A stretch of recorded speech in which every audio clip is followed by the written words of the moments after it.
Everyone, तो आज हम लोग डिस्कस करेंगे बेस्ट बजट वाला लैपटॉप। तो जैसे कि मैं एक महीना पहले एक पोस्ट अपलोड किया था जहां पर मैं ये मेंशन किया था कि इस टॉपिक के ऊपर वीडियो जरूर आने वाला है। तो अगर तुम डिसाइड किए हो कि मुझे कोई एक नया लैपटॉप लेना है for coding purpose, for video editing and for gaming, तो अगर तुम इस कैटेगरी का लैपटॉप लेना चाहते हो तो ये वीडियो तुम लोगों के लिए है। एंड इस वीडियो को देखने के बाद तुम्हें कोई और वीडियो देखने का कोई नीड नहीं पड़ेगा, क्योंकि मैं काफ़ी डिटेल में चीज़ों को बताने वाला हूँ। सिर्फ लैपटॉप का नाम ही नहीं बल्कि मैं काफ़ी इंपॉर्टेंट पॉइंट्स भी बताऊँगा जो कि काफ़ी ज़रूरी है before buying any laptop. And एक बात ध्यान रखो, लैपटॉप बाई करने के लिए काफ़ी रिसर्च करना पड़ता है। ऐसा नहीं कि मतलब मोबाइल क्या होता है कि दुकान में गए एंड जो पसंद आया खरीद लिए, लेकिन लैपटॉप है वन टाइम इन्वेस्टमेंट। अगर तुम लैपटॉप खरीदते हो तो उसको मिनिमम 4 साल तो यूज़ करना ही पड़ेगा।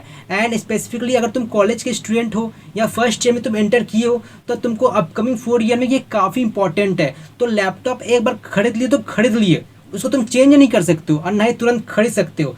तो हर एक पॉइंट को मैं मेंशन करूंगा क्या क्या चीज़ें हैं जो कि ध्यान रखना चाहिए। एंड जैसे कि फ्लिपकार्ट सेल हो गया, अमेजन सेल हो गया, ये सब तो आने ही वाला है, तो ये बेस्ट टाइम है इस वीडियो के ऊपर टॉपिक बनाने का, ठीक है। एंड एक और बात, ये जो वीडियो होने वाला है ये 30K, ठीक है, 40K, 50K एंड 60K। तो ये हर एक मतलब स्टूडेंट का नीड पर ये वीडियो बनने वाला है। ऐसा नहीं कि बस 50K, 60K एंड 40K का ही बारे में बोलूँगा, 30K वाले जो स्टूडेंट है उसके बारे में भी लैपटॉप सजेस्ट करूंगा जो कि काफ़ी अच्छे लैपटॉप है। तो अगर तुमको लगता है कि वीडियो काफ़ी लंबा होने वाला है तो एक काम करो, तुम इसको 2x स्पीड पर देख लो, लेकिन वीडियो को कंप्लीट देखो। ऐसा नहीं कुछ थोड़ा बहुत इन्फॉर्मेशन लेकर के लैपटॉप खरीदने चले गए। होता क्या है कि मतलब थोड़ा बहुत लेकर के अगर इन्फॉर्मेशन जाते हैं लैपटॉप खरीदने तो हम लोग गलत खरीद लेते हैं, मिसगाइड हो जाता है, ठीक है। हो सकता है तुमको बोलेगा नहीं ये ले लो आप, ये ले लो आप, ठीक है। तो वीडियो को एंड तक देखो, काफ़ी इंपॉर्टेंट बातें मैं बोलने वाला हूँ।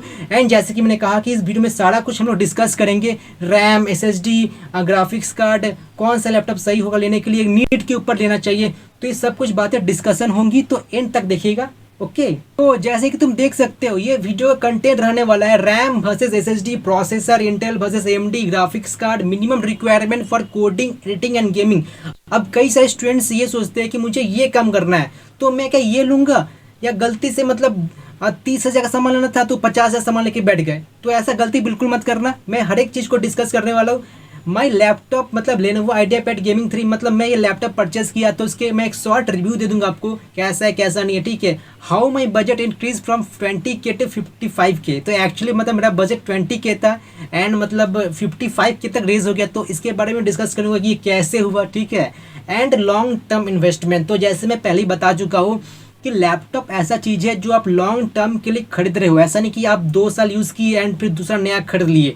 आपको मैं मिनिमम बता रहा हूँ 4 साल तो यूज़ करना ही पड़ेगा। तो ये सोच कर खरीदना चाहिए कि मैं 4 साल में क्या क्या कामें करने वाला हूँ। अब हो सकता है कि आपको कोडिंग के साथ साथ कुछ वीडियो एडिटिंग करने का मन कर गया या कुछ हेवी टास्क परफॉर्म करने का मन कर गया। अब heavy task and video editing and gaming, ये तीन जो है ना, ये एक ही कैटेगरी का लैपटॉप आता है जिसको बोलते हैं गेमिंग लैपटॉप। अब गेमिंग का नाम से ये मत समझो कि गेमिंग लैपटॉप मतलब बस गेम खेलने के लिए। एक्चुअली गेमिंग लैपटॉप का मतलब होता है कि आप उसमें हेवी टास्क जैसे वीडियो एडिटिंग हो गया ये परफॉर्म कर सकते हो, ठीक है। तो ये मतलब काफ़ी स्टूडेंट सोचते हैं कि गेमिंग लैपटॉप मतलब सिर्फ गेमिंग खेलने के लिए, ऐसा नहीं है। अगर आप वीडियो एडिटिंग करना चाहते हैं या कुछ हेवी टास्क परफॉर्म करना चाहते हैं देन आपको गेमिंग लैपटॉप खरीदना चाहिए। अगर तुमको इस पॉइंट के बारे में आइडिया है भी तो मैं तुमको बोलूँगा वीडियो को पूरा देखना, क्योंकि मैं अपना पर्सनल एक्सपीरियंस भी शेयर करूँगा।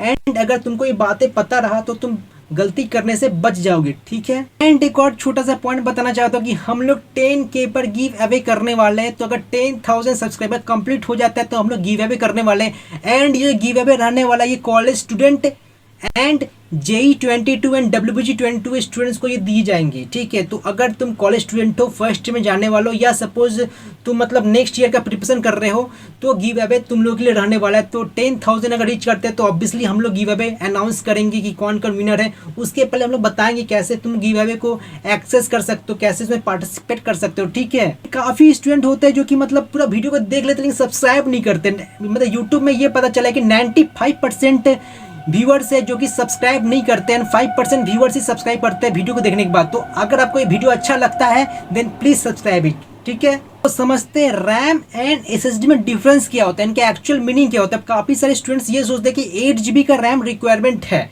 8 GB रैम के बिना हम तो कोडिंग कर ही नहीं सकते हैं। एंड SSD तो रिक्वायरमेंट है, बिना SSD का कुछ काम हो ही नहीं सकता है। तो पहले प्रैक्टिकल थोड़ा समझते हैं कि SSD एंड रैम में डिफरेंस क्या होता है, देन हम लोग इसका थ्योरेटिकल पार्ट समझेंगे, ठीक है। तो देखो ये वीडियो देखने के बाद तुम्हें सही तरह से पता चल जाएगा कि रैम एंड SSD में डिफरेंस क्या होता है एंड इनका एक्चुअल मीनिंग क्या होता है। तो जैसे कि तुम देख सकते हो मेरे सिस्टम में बस एक ही एप्लीकेशन ओपन है एंड उस एप्लीकेशन का नाम है बैंडीकैम।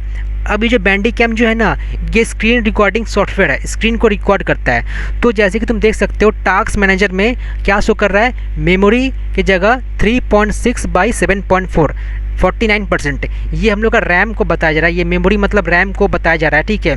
तो इसका मतलब ये हो कि 49% मेरा रैम यूज़ हो चुका है, ओके। अब ये मत समझो कि 49% जो है वो पूरा का पूरा बैंडीकैम ही यूज़ कर रहा है, ऐसा नहीं है। बैंडीकैम जो है वो कुछ ही परसेंटेज यूज़ कर रहा है, ओके। बाकी का जो है वो बैकग्राउंड प्रोसेस में काम आ रहा है। तो जैसे कि तुम देख सकते हो प्रोसेस में जा कर के एप्लीकेशन में देखो बस एक बैंडीकैम ही रन कर रहा है, तो लेकिन देखो बैकग्राउंड में काफ़ी सारा प्रोसेस रन करते रहता है अपने आप बाय डिफ़ॉल्ट, उसको तुम रोक नहीं सकते हो, ठीक है। तो देख सकते हो काफ़ी सारा बैकग्राउंड में प्रोसेस हो रहा है, काफ़ी सारा काम हो रहा है। तो सब मिला करके 49% हम लोग का रैम काम में आ रहा है, ओके। तो अब मैं क्या बता रहा हूँ, अब देखो मैं गूगल क्रोम को ओपन कर रहा हूँ, ठीक है। एंड गूगल क्रोम को ओपन करने के बाद मैं यूट्यूब सर्च किया। अब मैं जैसे यूट्यूब में गया, यूट्यूब होगा, ओके। तो देखो यहाँ पर मेरा यूट्यूब ओपन हो चुका। मैं क्या किया, मैं एक और टैब ओपन किया, तो एक और नया सा टैब ओपन हो चुका है। अब चलो चेक करते हैं कि मेरा कितना रैम कंज्यूम हो चुका है, ठीक है। पहले 49% था, अब देखते कितना हो रहा है। तो परफॉर्मेंस में गए तो क्या शो कर रहा है, 59%, यानी 41% से लेकर के 59% यूज़ हो रहा है। अब इसका मतलब ये हुआ कि जितना ज़्यादा एप्लीकेशन ओपन करेंगे उतना ज़्यादा मेरा रैम कंज्यूम होगा। यानी यहाँ पर क्या बात है, मल्टीपल टास्किंग, तुम जितना ज़्यादा टास्किंग एक साथ करोगे उतना ज़्यादा तुम्हारा रैम कंज्यूम होगा। अब जैसे कि देखो वर्ड फाइल, तो वर्ड फाइल को जब ओपन करते हैं देखो तुरंत ओपन हो गया। अब देखो ये तुरंत जो ओपन हो गया ना, ये डिपेंड करता है SSD पर। कोई भी एप्लीकेशन कितना जल्दी ओपन होता है ये डिपेंड करता है तुम्हारा SSD पर। अब तुम देख सकते हो एक काफ़ी अच्छा वीडियो एडिटिंग सॉफ्टवेयर है, उसका नाम है फिल्मोरा, ठीक है। तो चलो उसको जरा ओपन करता है। तो फिल्मोरा का मैंने ओपन किया तो देखते कितना समय लगाता है। तो मतलब मेरा सिस्टम में SSD है तो ये काफ़ी ज़्यादा समय नहीं लगाएगा, ये जल्दी ओपन हो जाएगा। अगर ये HDD रहता ना तो काफ़ी टाइम लगाता ओपन होने में, मतलब लगभग 1 मिनट तो लगाता ही लगाता। तो जैसे कि ये ओपन होने वाला है, ठीक है। तो ये ओपन हो चुका, ओके। अब ये जल्दी ओपन क्यों हुआ, क्योंकि मेरे सिस्टम में SSD है। अब ये जो एप्लीकेशन जो है ना, ये एप्लीकेशन मैंने SSD में इंस्टॉल किया हुआ है। अब SSD में मैंने इंस्टॉल किया हुआ है तो जल्दी ओपन हुआ। लेकिन अगर मैं इस एप्लीकेशन को HDD में इंस्टॉल किया रहता ना तो वो थोड़ा स्लो ओपन होता, जल्दी ओपन होता नहीं। अब मेन बात क्या है, तो चलो देखते हैं टास्क मैनेजर में कितना रैम यूज़ हो चुका, ठीक है। तो टास्क मैनेजर में गए एंड परफॉर्मेंस में गए तो देखो 70% यूज़ हो चुका है, ठीक है, यानी बढ़ गया पिछले बार की तुलना में। तो देखो जितना ज़्यादा तुम एप्लीकेशन एक साथ चलाओगे उतना ज़्यादा तुम्हारा रैम कंज्यूम होगा। देखो मान लो मैं ये ओपन कर दिया, मान लो मैं विजुअल स्टूडियो कोड ओपन कर दिया, ये कोड में काम आता है। HTML हो गया, CSS हो गया, जावास्क्रिप्ट हो गया, C हो गया, C++ हो गया, जावा हो गया, पाइथन हो गया, सारा कुछ यहाँ पर रन हो सकता है, ठीक है। तो देखते हैं अब कितना, देखो टास्क मैनेजर में जाकर के कितना रैम यूज़ हो चुका है। तो देखो 80% यूज़ हो चुका है, मतलब काफ़ी ज़्यादा यूज़ हो चुका है, बस 20% ही बचा हुआ है। तो देखो रैम का मतलब यही हुआ कि तुम्हारा एक साथ तुम कितना सारा एप्लीकेशन को रन कर रहे हो। जैसे मैं देखो 1 2 3 4 5 6 एप्लीकेशन को मैं एक साथ रन कर रहा हूँ। एंड उसके बाद मैं गूगल क्रोम में मतलब 2 टैब ओपन करके रखा हूँ, ठीक है। तो काफ़ी ज़्यादा रैम तो कंज्यूम होगा ही होगा। तो रैम बस ये बताता है कि तुम कितना ज़्यादा मल्टीपल टास्किंग कर सकते हो, ठीक है।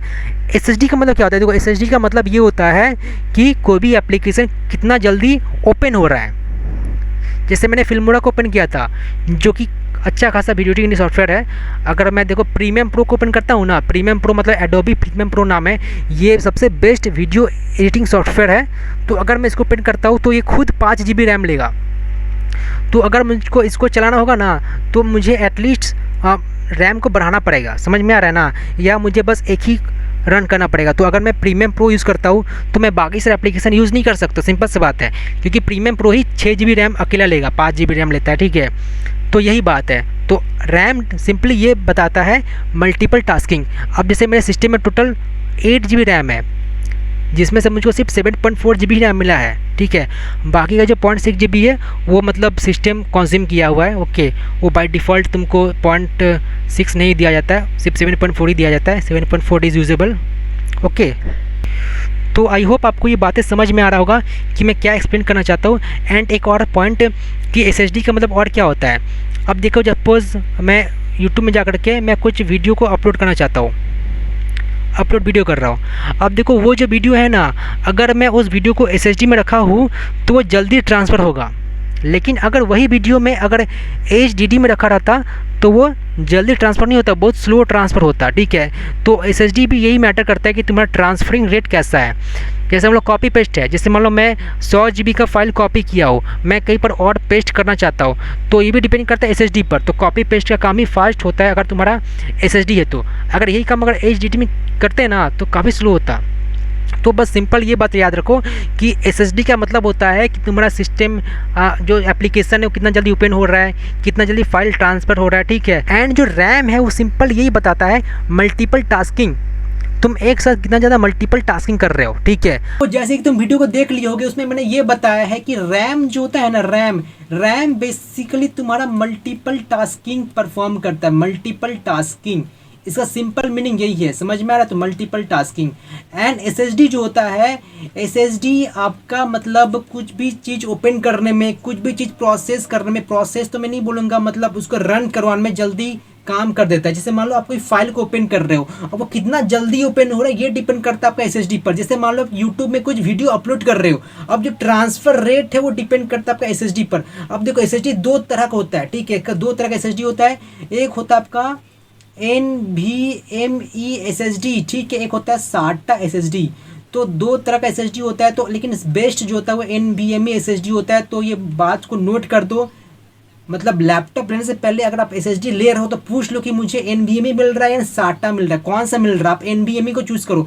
एंड जैसे आपको कुछ प्राइस का आइडिया मैं दे देना चाहता हूँ कि अगर आप 256 GB का SSD लेना चाहोगे ना, 256 GB का SSD NVMe का मैं बात कर रहा हूँ, उसका प्राइस आपको लगभग 2000 पड़ जाएगा। 2000 में आपका हो जाएगा, ठीक है। अब कोई कि आपको 2500 ही बोलेगा, लेकिन 2000 में आपका हो जाएगा। एंड अगर आप 512 GB का SSD लोगे तो सिंपल सा बात है, आप इसको 2 से मल्टीप्लाई कर दो, 4 के आपका लगेगा 4000 में आपका 512 GB SSD आ जाएगा। तो ये लॉन्ग टर्म इन्वेस्टमेंट है, इसलिए मैं बोलता हूँ हर एक स्टूडेंट को कि अगर तुम लैपटॉप खरीद रहे हो तो SSD खरीद लो, क्योंकि आजकल SSD मतलब सस्ता मिल जाता है। मतलब एटलीस्ट 256 GB का SSD तो खरीद के तुम रख ही लो, ठीक है। एंड एक और आता है, मतलब 128 GB का SSD आता है, इसका प्राइस 1.5 के साथ लगता है, ठीक है। ये हो सकता है तुमको 2.5 के में मांगे, लेकिन मतलब मैक्सिमम जगह में 2 के ही लगता है, ओके। तो ये बड़ा हम लोग का रैम एंड SSD के ऊपर। अब रैम जैसे मैंने क्या बताया, मल्टीपल टास्किंग परफॉर्म करता है। SSD क्या होता है, आपको जल्दी चीज़ को एक्सेस करने में मदद करता है। तो मान लो तुमको कुछ जल्दी, मान लो तुम मल्टीपल टास्किंग तो कर ही रहे हो, जैसे मान लो तुम यहाँ पर कुछ वर्ड फाइल खोल के रखो, यहाँ पर एक्सेल खोल के रखो, यहाँ पर मान लो विजुअल स्टूडियो कोड खोल के रखे हो, यहाँ पर कुछ तुम एडिटिंग का काम कर रहे हो, तो इतना तुम एक साथ टास्क काम कर रहे हो तो उस रैम तुमको होना जरूरी है। तुम अगर मल्टीपल टास्किंग करना चाहते हो तो हमारे सिस्टम में एटलीस्ट 8 GB रैम होना जरूरी है। लेकिन अगर तुम सिर्फ कोडिंग में इंटरेस्ट रखते हो, मतलब तुम साथ मैं एक टाइम पर बस कोडिंग ही करूँगा, कोडिंग में जब करूँगा तो बस कोडिंग ही करूँगा और कुछ एक्स्ट्रा काम में नहीं करूँगा, तो तुम 4 GB का रैम ले सकते हो। लेकिन और एक और बात ध्यान रखो, तुम अगर 4 GB का रैम ले रहे हो ना तो देखना उसमें क्या रैम का अपग्रेड का ऑप्शन है।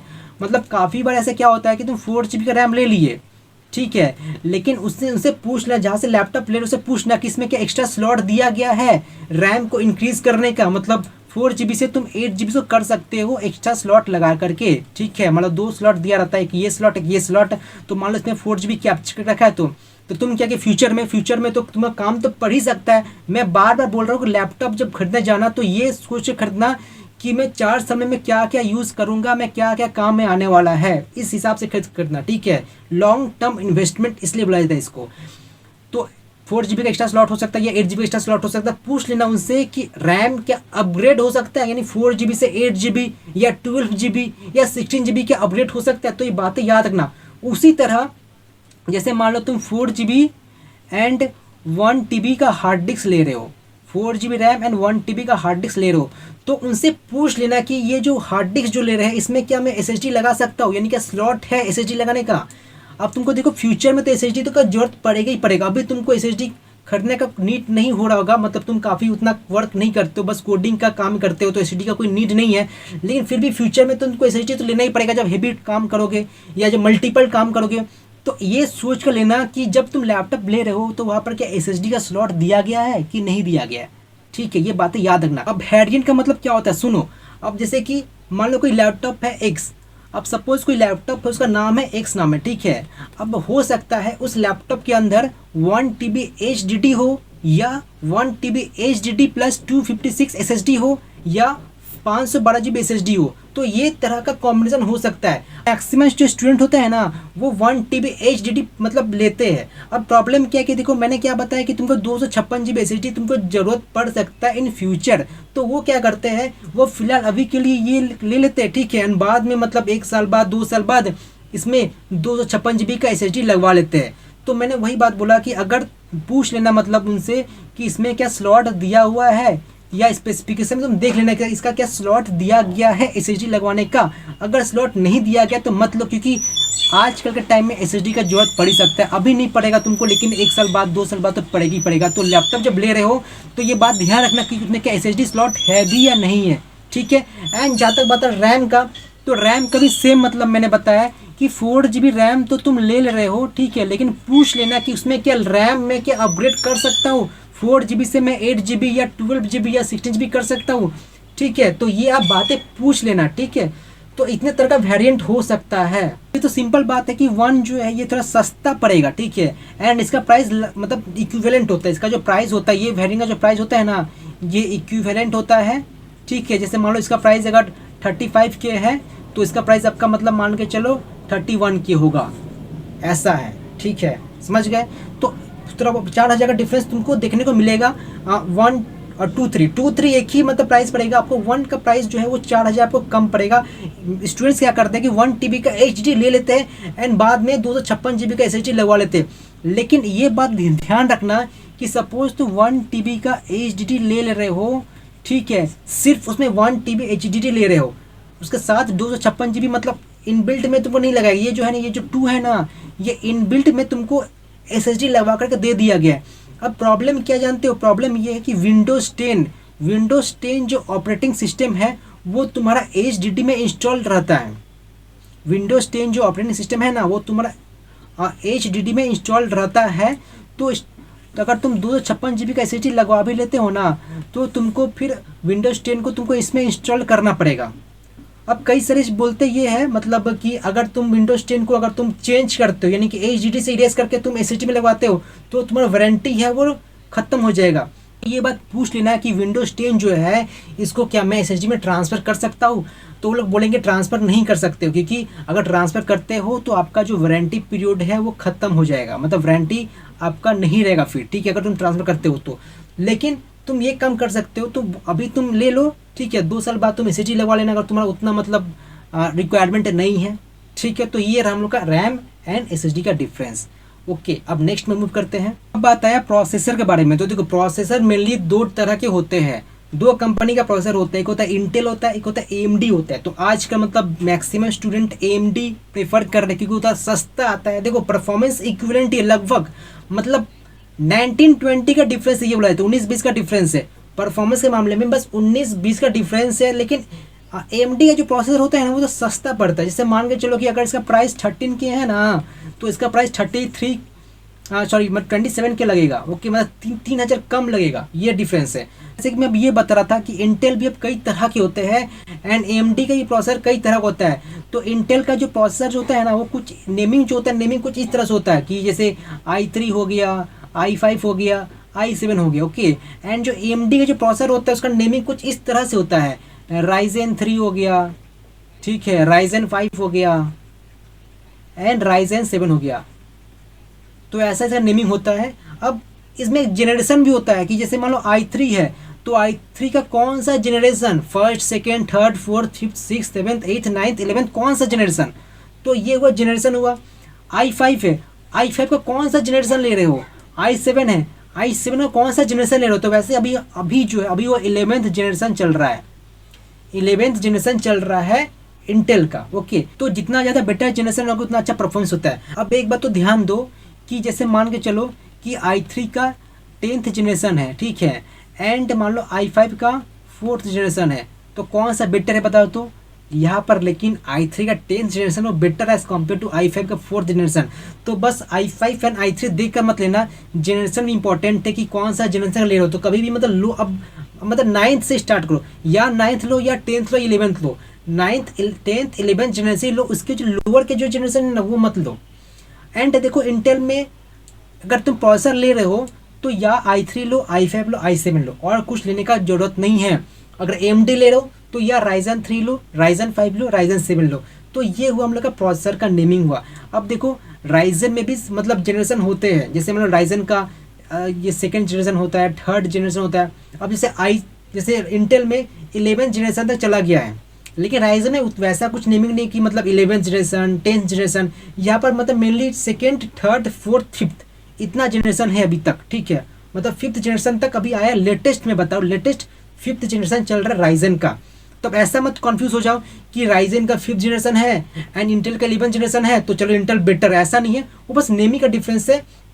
अब हो सकता है कि Ryzen में 4th से जब 5th पर मूव कर रहे थे तो अपना जो परफॉर्मेंस है वो काफ़ी मतलब इंप्रूव कर रहे हैं। तो ऐसा नहीं है कि i3 का 11th तक चला गया है एंड Ryzen का तो 5th जनरेशन तक ही है, तो ऐसा कुछ नहीं है। ओके, तो यह बात ध्यान रख लो। एंड जैसे कि अब हम लोग आते हैं नेमिंग के ऊपर। अब जैसे हम लोग कोई लैपटॉप खरीदते हो ना तो उसका नाम कुछ ऐसा लिखा रहेगा, जैसे कि मान लो Ryzen 7 3800X।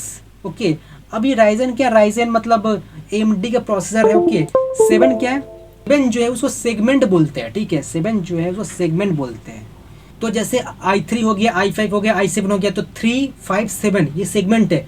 उसी तरह Ryzen 3, Ryzen 5, Ryzen 7, तो 3, 5, 7 को हम लोग सेगमेंट बोलते हैं, ठीक है। एंड ये 3 जो है ना इसको हम लोग जनरेशन बोलते हैं। तो ये जो तुम देख रहे हो ये Ryzen का 3rd जनरेशन है। एंड ये जो है ना इसको हम लोग प्रोडक्ट लाइन बोलते हैं, इसको हम लोग प्रोडक्ट लाइन बोलते हैं। तो अब देखो ये जो X है जो कि प्रोडक्ट लाइन है ना, ये मतलब U हो सकता है या H हो सकता है। तो U का जो सीरीज होता है ना मतलब वो मेंशन करता है कि आपका परफॉर्मेंस उतना अच्छा नहीं देगा, परफॉर्म उतना अच्छा नहीं करेगा, लेकिन बैटरी काफ़ी लंबा समय तक चलेगा। एंड H का मतलब होता है कि काफ़ी अच्छा परफॉर्म करेगा, यानी कि हेवी टास्क परफॉर्म इजीली कर लेगा, जैसे वीडियो एडिटिंग हो गया, गेमिंग हो गया, इजीली काम कर लेगा। लेकिन बैटरी ऑब्वियसली मतलब जल्दी खत्म हो जाती है। तो जनरल बात है कि अगर परफॉर्मेंस अच्छा देगा तो बैटरी जल्दी खत्म हो जाएगा। तो ऐसा नहीं है कि मतलब एक सीरीज है तो उसका गेमिंग भी अच्छा देगा एंड बैटरी भी अच्छा देर तक जाएगा। तो ये बातें ध्यान रखना, कोई भी गेमिंग लैपटॉप, कोई वीडियो एडिटिंग लैपटॉप लेते हो ना उसका बैटरी आपको ज़्यादा देर तक नहीं चलता है, मतलब मैक्सिमम टू मैक्सिमम 2 घंटा चलता है। एंड अगर आप काफ़ी हेवी एडिटिंग काम करें तो मतलब 1.5 घंटे के अंदर ही खत्म हो जाता है। तो ये बातें ध्यान रखना। उसी तरह इंटेल का भी नेमिंग किया जाता है। तो जैसे कि मान लो मैं लिख करके रखा हूँ कि अगर तुम्हारा इंटेल में एक होता है जैसे मान लो i3 लिखते हैं हम, ठीक है, i3 10th generation. Okay, and इसमें कुछ मतलब तुम्हारा ये एक्सप्रेस मतलब जनरली ये मॉडल नंबर लिखा रहता है, ये तुम देख रहे हो ना, ये मॉडल नंबर लिखा रहता है। ओके, एंड हम लोग का फिर लिखा रहता है या X लिखा रहता है। तो ये X U हो सकता है, ये H हो सकता है। तो लैपटॉप जब ले रहे हो तो ये देख लेना कि यहाँ पर क्या लिखा हुआ है। तो अगर U लिखा गया है मतलब कि वो हेवी परफॉर्म नहीं करेगा, अच्छा परफॉर्म नहीं करेगा। एंड अगर H लिखा गया तो वो हेवी परफॉर्मेंस लैपटॉप है। तो अगर तुमको हेवी परफॉर्मेंस वाला लैपटॉप लेना है तो H वाला तुम ले सकते हो, ठीक है। U वाला उतना अच्छा परफॉर्म नहीं करेगा, ये बात ध्यान रखना। ओके, तो एंड ये भी जैसे मैंने बताया जनरेशन मैटर करता है। अब ऐसा नहीं कि i5 का तुम 4th उठा लिए एंड i3 का तुम 11th छोड़ दिए, ऐसा नहीं है। i3 का 11th is more better than i5 का 4th, ठीक है। तो अब हम लोग आते हैं ग्राफिक्स कार्ड के बारे में। अब इसको समझाने के पहले मैं तुमको छोटा सा एक चीज़ समझाना चाहूँगा कि वीडियोस मतलब होता क्या। देखो वीडियो जो होता है, video is equal to sum of pictures, ठीक है। तुम समझ गए होगे क्या मैं बता रहा हूँ, मैथमेटिक्स इक्वेशन है। Videos is equal to summation of pictures. जैसे कि मान लो कहीं पर लिखा रहता है 29 FPS, 29 FPS मतलब क्या, वो 29 फ्रेम पर सेकंड, यानी 1 सेकंड में तुम्हारे पास 20 पिक्चर मतलब लोड होंगी, समझ रहे हो ना। 1 सेकेंड में तुमको 29 पिक्चर शो करवाया जाएगा। अब तुम ही सोचो, अगर 29 पिक्चर को अगर एक साथ प्ले कर देंगे ना तो वो वीडियो हो जाएगा। तो वीडियो एक्चुअली मतलब कॉम्बिनेशन ऑफ पिक्चर होता है, बस पिक्चर को प्ले कर देते हैं, ये बात है, ठीक है। अब जैसे मान लो कोई मतलब स्लो मोशन कोई वीडियो देख रहे हो तो उसका एफपीएस काफ़ी हाई होता है, 200 एफपीएस पर सेकेंड, 300 एफपीएस पर सेकेंड, यानी एक सेकेंड में 300 पिक्चर क्लिक किया जा रहा है। तो जैसे मान लो तुम अभी ये वीडियो जो देख रहे हो ना, एक्चुअली ये पिक्चर क्लिक करते जा रहा है एंड उसको एक साथ प्ले करता जा रहा है, तो वीडियो का फॉर्म में हो गया। तो वीडियो बाद में आया, पहले पिक्चर आया, तो पिक्चर को कंबाइन कर देंगे, सम कर देंगे एंड उसको एक साथ देखेंगे ना तो वीडियो तुमको लगेगा दिखने में। तो ये हुआ हम लोग का वीडियो एंड पिक्चर का डिफरेंस। अब मैं क्या बता रहा हूँ कि ग्राफिक्स कार्ड जो होता है ना, कि अगर कोई चीज़ मतलब डिपेंड करता है वीडियो के ऊपर, जैसे मान लो तुम गेमिंग खेल रहे हो तो जैसे कि तुम देख सकते हो साइड में गेम प्ले हो रहा है, ठीक है। तो ये गेम मैं खुद से खेला था, मतलब तुम लोगों के लिए मैं ये गेम खेला था। एक्चुअली मतलब मैं मतलब गेम मतलब एक ही तो गेम ही रखा हूँ एंड सोचा कि चलो इसको जरा रिकॉर्ड कर लिया जाए ताकि तुमको एक्सप्लेन करने में अच्छा रहेगा, ठीक है। तो जैसे तुम देख सकते हो इस वीडियो में ये काफ़ी मतलब हाई सेटिंग पर खेला गया है एंड तुम देख सकते हो ये गेम में कोई लैगिंग वगैरह कुछ भी नहीं है। होता क्या है कि अगर तुम्हारा ग्राफिक्स कार्ड नहीं है ना तो लैगिंग करता है। अब जैसे कि ये तो गेम जो है ना, इसमें देखो काफ़ी पिक्चर लोड हो रहा है एक साथ, तो अगर मतलब एक साथ पिक्चर लोड नहीं होगा तो अच्छा गेम लैग करेगा, ठीक है। तो जैसे ये गेम हो सकता है 40 FPS या 50 FPS पर है, मुझे एग्जैक्ट पता नहीं है, ओके। मतलब मोबाइल का जो कैमरा है वो तो 30 FPS होता है, तो जो ये जो गेमिंग जो होता है वो मतलब 50 FPS ही शायद होगा एक्चुअली, जहाँ मुझे लगता है। अब देखो ये वीडियो कितना अच्छे से प्रोसेस हो रहा है, वीडियो में कुछ लैगिंग नहीं है, वीडियो में कुछ भी लैगिंग नहीं है, मतलब कुछ अटक नहीं रहा है, यानी क्या तुम्हारा जो वीडियो है वो अच्छा से प्रोसेस हो रहा है। बस ये याद रखो, वीडियो अगर अच्छा से प्रोसेस करना चाहते हो, कुछ लैगिंग नहीं देना चाहते हो, तो उसके लिए तुम्हारे पास एक डेडिकेटेड ग्राफिक्स कार्ड होना जरूरी है। अब देखो हर एक लैपटॉप में ना ग्राफिक्स कार्ड होता है, वो 20K का बात कर लो या 30K का बात कर लो या 60K का बात करो, डिफरेंस क्या होता है, डेडिकेटेड एंड इंटीग्रेटेड। इंटीग्रेटेड का मतलब होता है CPU प्लस GPU, ठीक है, यानी कि CPU के ऊपर ही GPU लगा दिया गया। जैसे कि मान लो ये तुम्हारा CPU है, ये तुम्हारा CPU है, इसके ऊपर ही GPU अटैच कर दिया गया, इसका मतलब ये वो इंटीग्रेटेड है। एंड डेडिकेटेड मतलब क्या होता है, डेडिकेटेड मतलब होता है कि CPU एंड GPU जो वो अलग से लगाया गया है, समझ में आया। तो डेडिकेटेड ग्राफिक्स कार्ड का मतलब ये होता है, dedicated graphics card is very much necessary for video editing works and for gaming works. जैसे कि मान के चलो कि अगर लैपटॉप में अगर लिखा हुआ है 2GB integrated graphics card, 2GB integrated graphics card, मान लो आपका लैपटॉप में लिखा है 2GB इंटीग्रेटेड GPU लिखा है, इसका मतलब ये हुआ कि वो जो 2GB जो है ना वो रैम से मेमोरी कंज्यूम करेगा। अगर लिखा है 2GB इंटीग्रेटेड ग्राफिक्स कार्ड, इसका मतलब ये हुआ कि वो रैम से 2GB मेमोरी कंज्यूम करेगा।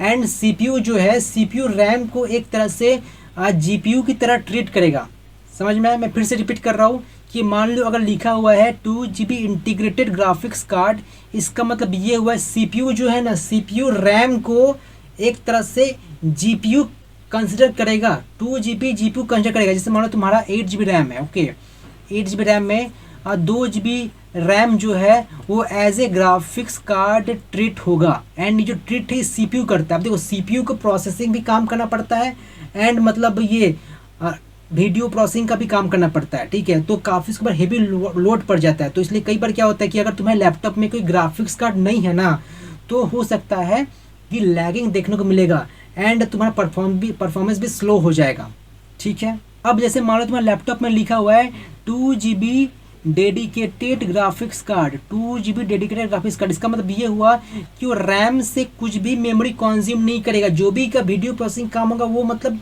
ग्राफिक्स कार्ड को दे दिया जाएगा। जैसे मान लो कुछ वीडियो का प्रोसेसिंग काम है तो CPU बोलेगा अच्छा वीडियो का प्रोसेसिंग काम है तुम ये लो।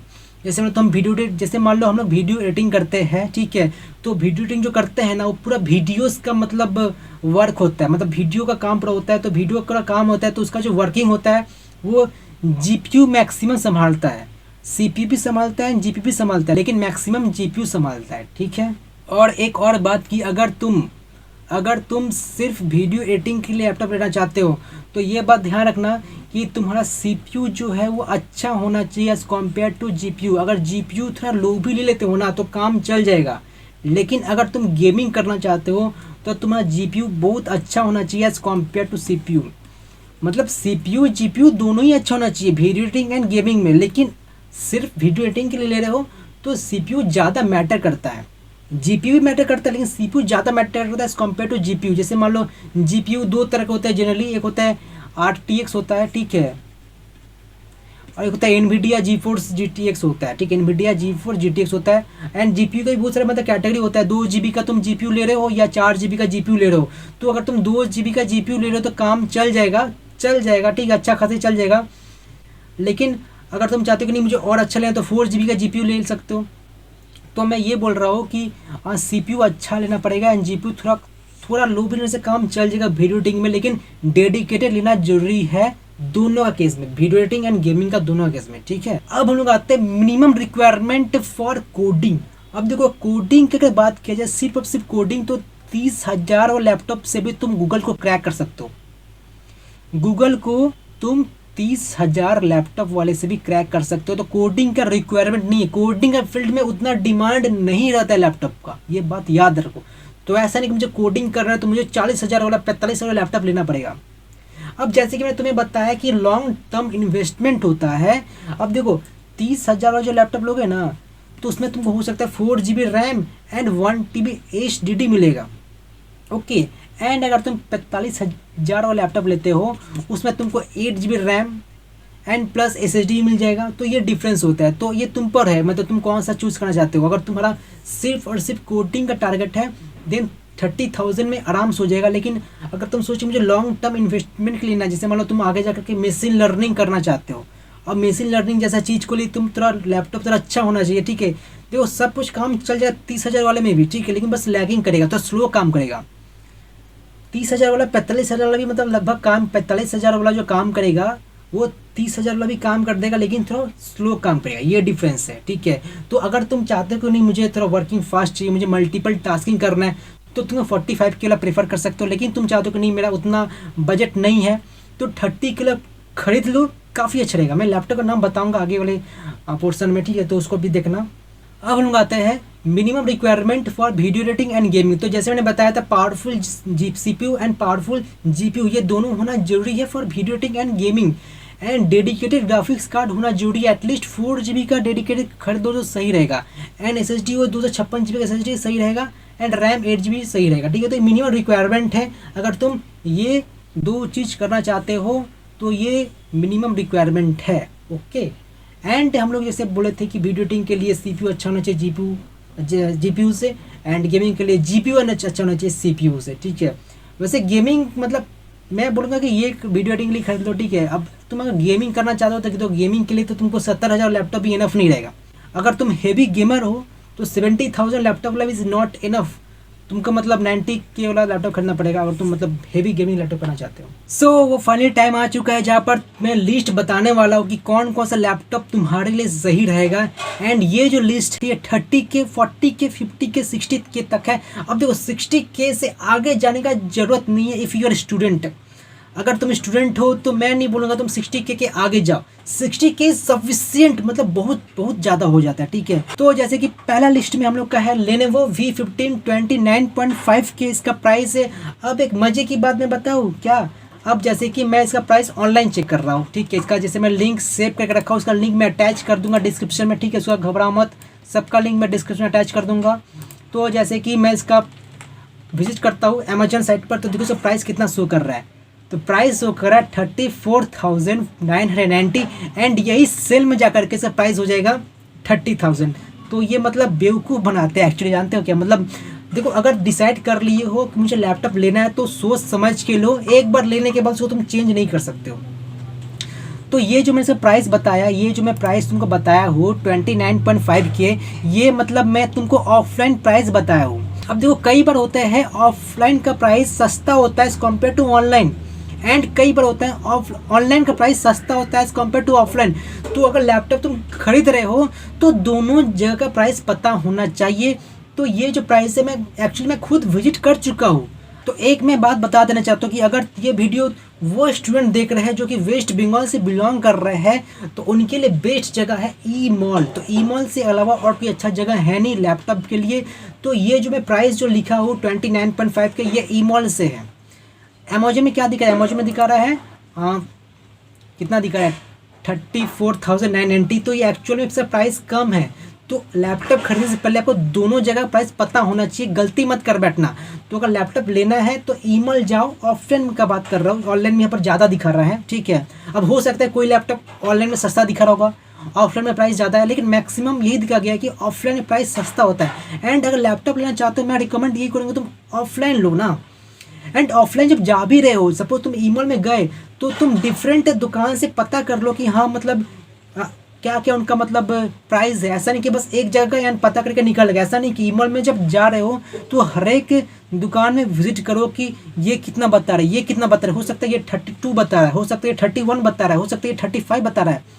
29.5 है ये बेस्ट मतलब प्राइस है अगर तुम्हारा बजट काफ़ी लो है तो, ठीक है। तो ये ऑफलाइन का प्राइस है, तो ऑफलाइन में जाकर जरूर चेक कर सकते हो। अगर फिर भी तुमको प्राइस ज़्यादा बताया जा रहा है ऑनलाइन में, या सपोज फ्लिपकार्ट में इसका प्राइस ज़्यादा बताया जा रहा है, तो मैं रिकमेंड करूँगा तो ऑफलाइन से लो। एंड ऑफलाइन का मैं बेस्ट जगह बताया ई मॉल वेस्ट बंगाल के लिए। अगर तुम बाहर के जो स्टूडेंट है, अगर ये तुम अदर स्टेट का स्टूडेंट ये वीडियो देख रहा है जो वेस्ट बंगाल से नहीं बिलोंग करता है, तो तुम भी एक बार ऑफलाइन का प्राइस चेक कर सकते हो कि ऑफलाइन में इसका कितना प्राइस है। ये हर एक लैपटॉप में बता रहा हूँ, ठीक है। अब नेक्स्ट लैपटॉप हमारे लिस्ट में है Asus VivoBook 15। इसका प्राइस जो 31 के शो कर रहा है। अब देखते हैं इसका ऑनलाइन में कितना शो कर रहा है अमेजन में, ठीक है। तुम फ्लिपकार्ट में जाकर चेक कर सकते हो, अगर सस्ता मिल रहा है तो ऑर्डर कर दो, ठीक है। वैसे ही प्राइस घटने वाले हैं, मतलब जो सेल आ रहा है।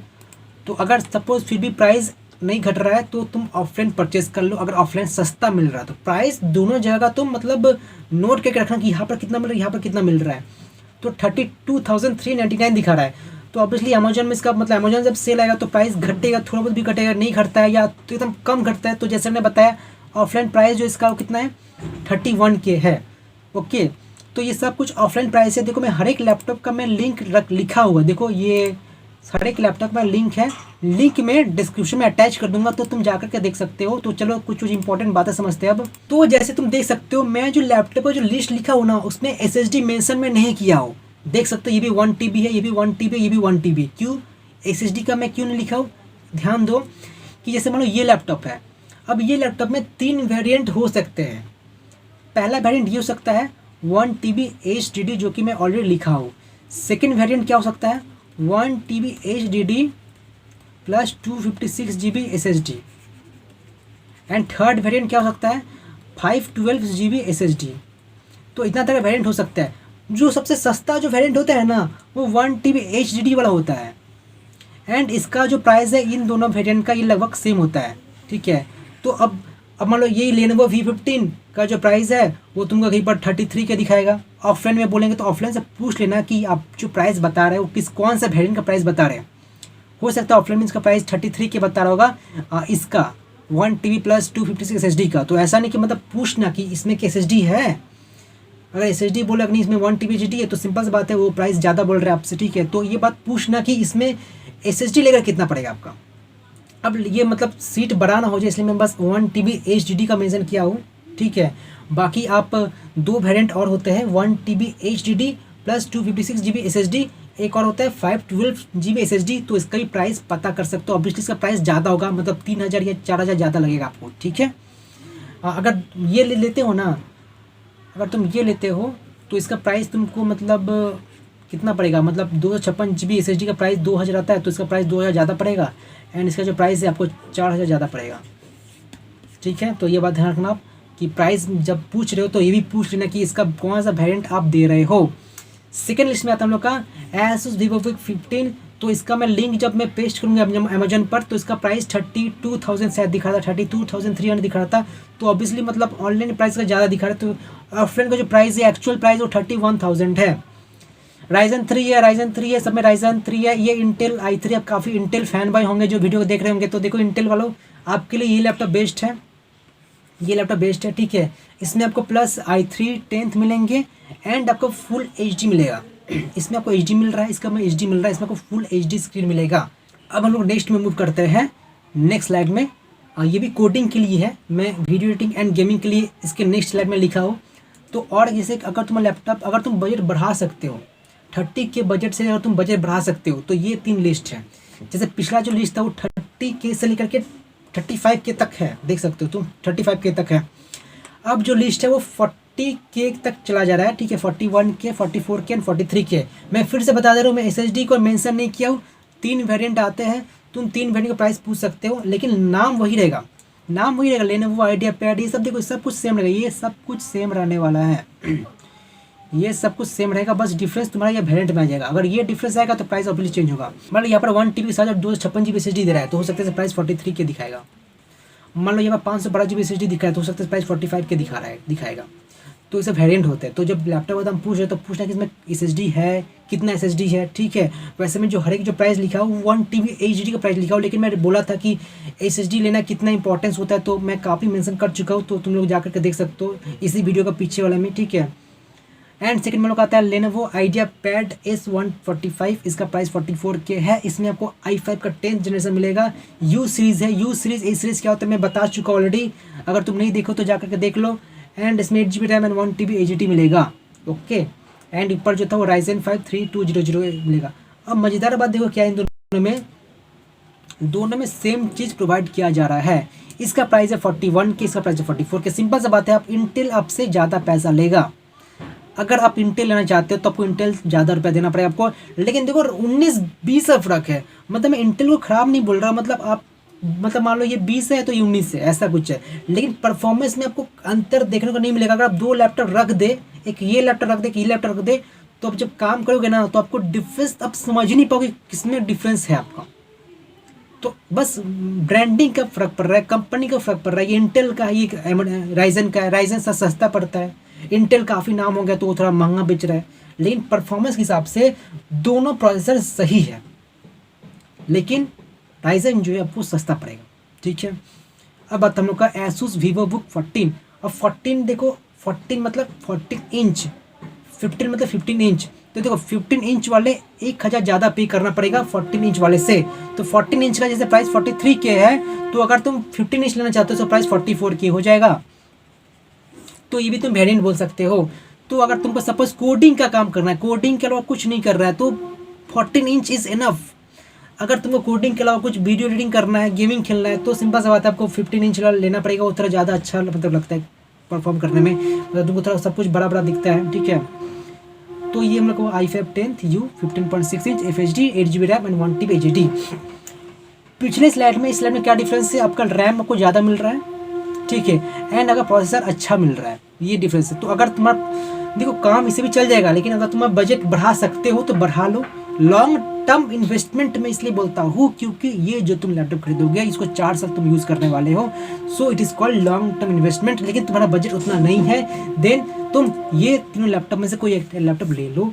ऑफलाइन का प्राइस पता करो, ऑनलाइन का प्राइस पता करो, तब जाके तुम खरीदना, ठीक है। ऐसा नहीं कि बस ऑफलाइन में प्राइस गए जो लिया मतलब खरीद लिया, ऑनलाइन ही पता करो। यहाँ पर जैसे ऑनलाइन में ज़्यादा दिखा रहा है, ठीक है। सो अब हम फाइनली आ चुके हैं वीडियो एडिटिंग एंड गेमिंग के लिए। तो देखो वीडियो एडिटिंग एंड गेमिंग के लिए बस यही 2 लैपटॉप इनफ है, और कोई तीसरा लैपटॉप लेने की कोई ज़रूरत नहीं है, कोई देखने की ज़रूरत नहीं है। एक और लैपटॉप आता है HP पवेलियन, मैं नाम बता दूँ, HP पवेलियन आता है, लेकिन प्रॉब्लम क्या है इसके साथ, इसका प्राइस आपको ज़्यादा पे करना पड़ेगा, मतलब 60K प्लस इसका प्राइस हो जाएगा। तो मैं रिकमेंड नहीं करूँगा, अपना प्राइस लो, आपको जो चीज़ उसमें मिलेगा इसमें भी वही मिलेगा, परफॉर्मेंस भी इक्वलेंट रहेगा। बस वो HP है, ये लेनोवो MSI है, मतलब उसका तो ब्रांड काफ़ी ज़्यादा है, ठीक है, बस ये डिफरेंस है, ओके। लेकिन लेनोवो MSI भी काफ़ी अच्छा, मतलब वैल्यू फॉर मनी है, ओके, ये मैं भी बताना चाहता हूँ। अब मैं जो है मैं ये परचेज़ किया था, ठीक है। मैं ये परचेस नहीं किया, क्यों नहीं किया देखो, क्योंकि सिंपल सा मुझे ये बात लगा कि ये जो है ये मुझे 10th जनरेशन प्रोवाइड करा है, जो कि लेटेस्ट नहीं है, एंड ये मुझको इसका लेटेस्ट जनरेशन मिल रहा था, तो मैं सिंपल से यही चूज़ किया। अगर इसका 11th मुझे मिलता, अगर मुझको इसका 11th जनरेशन मिलता MSI का, तो मैं ये इसको चूज़ कर लेता ओवर दिस। लेकिन मतलब दोनों में कुछ डिफरेंस नहीं, दोनों लगभग एक है, बस डिफरेंस एक ही चीज़ है। देखो इंटेल में ना जो रैम का जो स्पीड होता है मतलब वो थोड़ा कम होता है, जैसे मतलब 2800 मेगाहर्ट्ज, ठीक है। लेकिन राइजन का प्रोसेसर में रैम का स्पीड ज़्यादा होता है, इसमें होता है 3200 मेगाहर्ट्ज। तो पहला रीज़न तो ये था। एंड मैक्सिमम मतलब मैं यही सुना हूँ कि राइजन जो है वो परफॉर्मेंस के मामले में काफ़ी अच्छा है। तो ऑब्वियसली मतलब मैं गेमिंग के लिए तो नहीं कर रहा था, ठीक है, मैं एडिटिंग वगैरह या कुछ हैवी टास्क परफॉर्म करना था उसके लिए मैं ये करता। तो देखो दोनों में 4GB NVIDIA GeForce GTX है, 4GB NVIDIA GeForce GTX है। ये मतलब इसको हम ग्राफिक्स कार्ड बोलते हैं, डेडिकेटेड ग्राफिक्स कार्ड है 4GB, जो कि मतलब सफिशिएंट है। ओके, इससे ज़्यादा लेने कोई नीड नहीं बनता। ओके, तो जैसे हम इसका प्राइस चेक करते हैं ऑनलाइन में, तो ऑनलाइन में इसका प्राइस कितना, तो चलो चेक करते हैं, ठीक है। तो जैसे कि मैं लिंक सब रखा हूँ, मैं लिंक में डिस्क्रिप्शन में अटैच कर दूंगा। तो जैसे ये हम लोग का वो लेनोवो आइडियापैड गेमिंग 3, लिंक को मैं कॉपी किया, पेस्ट किया, ठीक है। तो इसका प्राइस कितना शो कर रहा है हम लोग का 60,000। अब देखो 60,000 क्यों शो कर रहा है बताओ, तो पता नहीं क्यों शो कर रहा है। हो सकता है अमेजन सेल में इसका प्राइस 56,000 कर देगा। तो सिंपल सी बात है, मतलब अमेजन सेल वाले क्या करते हैं, अमेजन बोल लो, फ्लिपकार्ट बोल लो, वो सेल के पहले प्राइस अपना बढ़ा देते हैं। मैं सबका बात नहीं कर रहा हूँ, मैं कुछ प्रोडक्ट का बात कर रहा हूँ। हर एक प्रोडक्ट का मैं बारे में नहीं बोल रहा हूँ, ठीक है। मैं कुछ प्रोडक्ट के बारे में बोल रहा हूँ जो कि तुम देख सकते हो। इसका प्राइस मुझे याद से प्राइस 56,000 था। मैं 1 महीना पहले लैपटॉप लिया, 1 महीना पहले मैं लैपटॉप लिया, इसका प्राइस 56 से 57,000 दिखा था। अब इसका प्राइस 3,000 बढ़ गया। क्यों बढ़ गया? सेल आने वाला है, सेल में प्राइस घटा देंगे तो बोलेंगे अरे देखो डिस्काउंट हो गया प्राइस, तो चलो ले ले। तो मैं बार बार बोल रहा हूँ ऑफलाइन प्राइस ज़रूर चेक करो। ऑफलाइन का जो प्राइस होता है मतलब वो सेम ही होता है, कांस्टेंट होता है, ज़्यादा चेंज होता है नहीं है।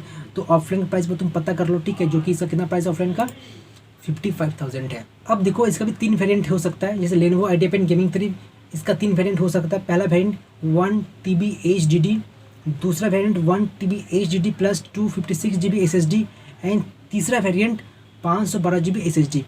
तो देखो अभी 512GB जो SSD उसका प्राइस को ज़्यादा पे करना पड़ेगा, ठीक है। ये बातें याद रखना। तो तुम उसका अगर तुम मतलब SSD लेना चाहते हो तो उसका प्राइस चेक कर सकते हो, लेकिन नाम वही लेने वाला है, बस वेरिएंट चेंज हो जाएगा, ठीक है। तो इसका लिंक मैं अटैच कर दूंगा। एंड ये MSI है तो इसका प्राइस 55 किया। तो चलो इसका प्राइस बस चेक कर ले। इसका मतलब मैं लिंक मुझे अमेजन पर नहीं मिला तो मैं फ्लिपकार्ट का लिंक में रखा हूँ सेव करके।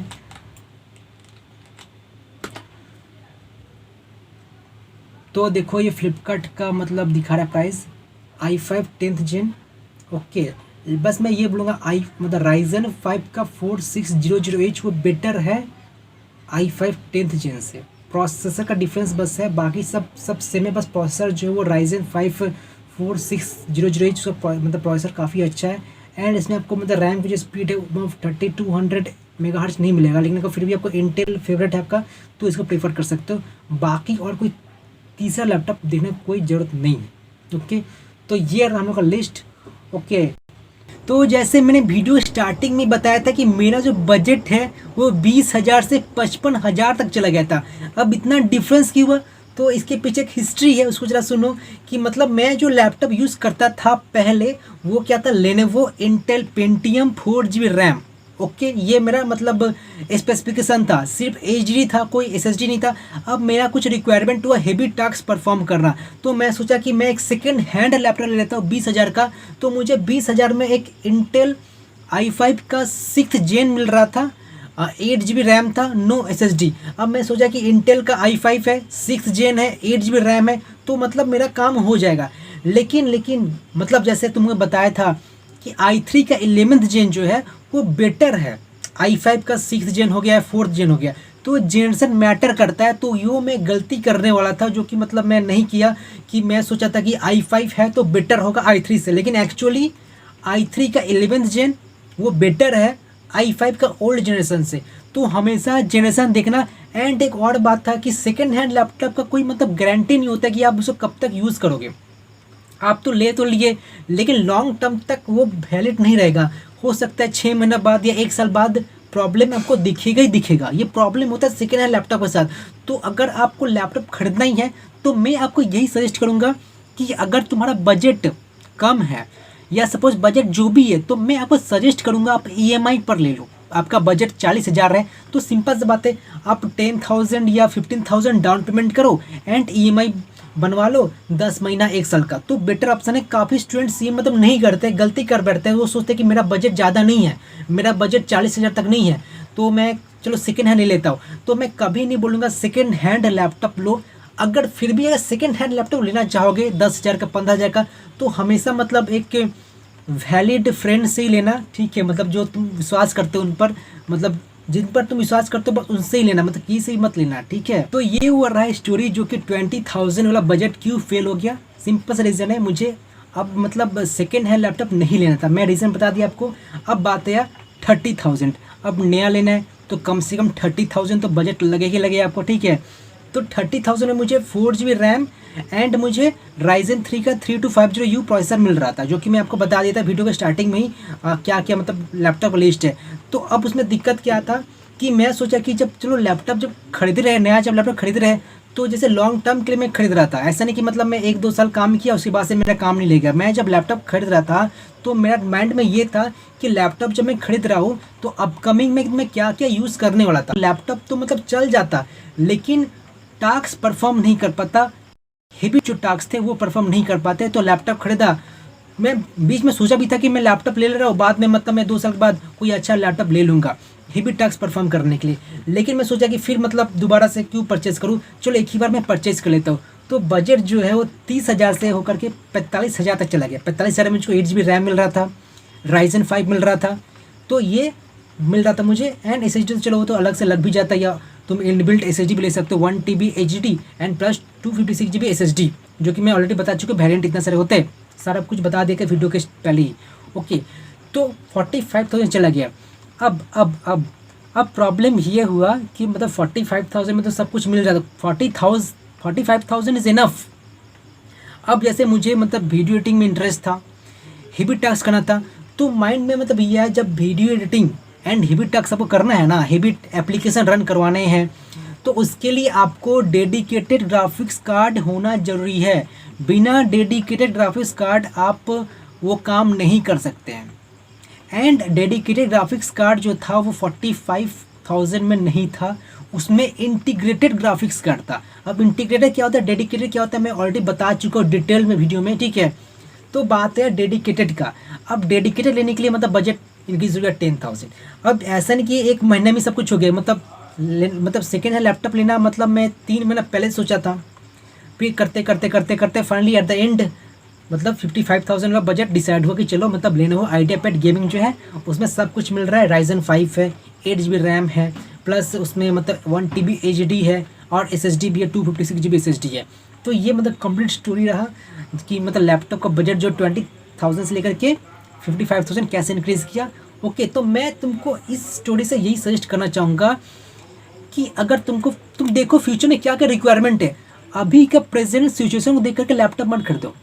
मतलब अभी तुमको क्या लग रहा होगा, मुझे कोडिंग करना होगा, मुझे ये काम करना होगा, तो चलो मैं ये लैपटॉप ले लेता हूँ। लेकिन तुम जरा ये भी डिसाइड कर लो कि मैं आने वाले जो 4 साल है उसमें मैं क्या क्या काम कर सकता हूँ, ये बात सोच के खरीदो। ऐसा मैंने कि आज का नीड के हिसाब से खरीदो, वो लॉन्ग टर्म इन्वेस्टमेंट होता है। इसलिए मैं बार बार बोल रहा हूँ laptop purchasing is a long term investment. Mobile क्या होता है, मोबाइल तो मैं आज खरीदा एंड 2 साल बाद खराब हुआ फिर नया खरीद लिया, लेकिन लैपटॉप ऐसा नहीं है। लैपटॉप मैक्सिमम टाइम आप लैपटॉप पर ही स्पेंड कर रहे होंगे, मोबाइल से ज़्यादा आपको लैपटॉप पर स्पेंड करना होगा टाइम। तो लैपटॉप जो है वो सही से सिलेक्शन करना होगा।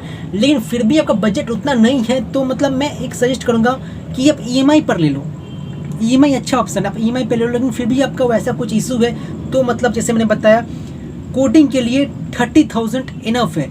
कोडिंग के फील्ड में उतना रिक्वायरमेंट नहीं होता है, लेकिन फिर भी आप चाहते हो कुछ हेवी एप्लीकेशन रन करने के लिए तो 45,000 चले जाओ। वीडियो एडिटिंग करना है, मेरा इसमें प्रोफेशन बनाना है, ठीक है, मतलब इस फील्ड में मुझको जाना है, वीडियो एडिटिंग फील्ड में हेवी टास्क परफॉर्म करना है। काफ़ी ऐसे एप्लीकेशन है जिनका रिक्वायरमेंट होता है डेडिकेटेड ग्राफिक्स कार्ड का, तो आप बिना मतलब डेडिकेटेड ग्राफिक्स कार्ड को काम कर ही नहीं सकते। तो बजट आपको 55,000 तक जाना ही पड़ेगा। एंड गेमिंग से नाम का ये मत समझो गेमिंग मतलब कि वो गेमिंग खेलने के लिए। गेमिंग लैपटॉप का मतलब होता है वो कुछ भी काम कर सकता है। तो गेमिंग का मतलब ये नहीं कि बस मतलब वो गेम खेलने के लिए। ओके, तो काफ़ी लोग का ये मिसकॉन्सेप्शन होता है, काफ़ी मतलब पेरेंट्स सोचते हैं कि यार ये गेमिंग लैपटॉप है तो ये तो गेम खेलने के लिए, तो ऐसा कुछ नहीं है। गेमिंग लैपटॉप जो होता है वो परफॉर्मेंस बूस्टर होता है, एंड परफॉर्मेंस बूस्टर है तो कोई भी काम रन कर ही लेंगे। अगर गेम हो जा रही ठीक ठाक से तो कोई भी काम रन हो ही जाएगा। तो ये रहा ओवरऑल कंक्लूजन कि आपके लैपटॉप कौन सा बेटर रहेगा। वैसे मैंने सब कुछ तो बता दिया कि 30,000 से लेकर के 60,000 तक कौन कौन से लैपटॉप है। तो ये रहा हम लोग का वीडियो का कंक्लूजन कि कौन कौन सा लैपटॉप आपको लेना चाहिए आपका बजट के हिसाब से। तो हम लोग यहाँ पर वीडियो को एंड करते हैं। तो बताओ वीडियो कैसा लगा आपको। काफ़ी डिटेल में बताने की कोशिश की मैं ऐसा मतलब नहीं बनाया हूँ कि अनबाइस्ड में रिव्यू बताया हूँ। हर एक स्टूडेंट का मैं मतलब बजट को कवर अप किया हो कि उसका बजट में कौन सा लैपटॉप मिल सकता है। तो अगर वीडियो अच्छा लगा तो प्लीज़ सब्सक्राइब कर दे, कि काफ़ी बार देखा गया है कि जो 95% व्यूअर्स होते हैं वो सब्सक्राइब नहीं करते। तो इस तरह से काफ़ी इंटरेस्टिंग वीडियो आने वाले इस चैनल पर रिगार्डिंग WBJ जेईई मेन का। तो मतलब वीडियो तो बना ही रहा है, कमेंट के वीडियो तो चल ही रहा है, साथ ही साथ अगर तुम कॉलेज स्टूडेंट हो तो काफ़ी सारे वीडियो तुम लोगों के लिए आने वाले हैं। एंड जो स्टूडेंट जो अगले साल के लिए जो पढ़ाई कर रहे हैं WBJ JEE main and comet के, तो वो भी मतलब सब्सक्राइब कर ले, काफ़ी इंटरेस्टिंग कंटेंट आने वाले हैं इस चैनल पर।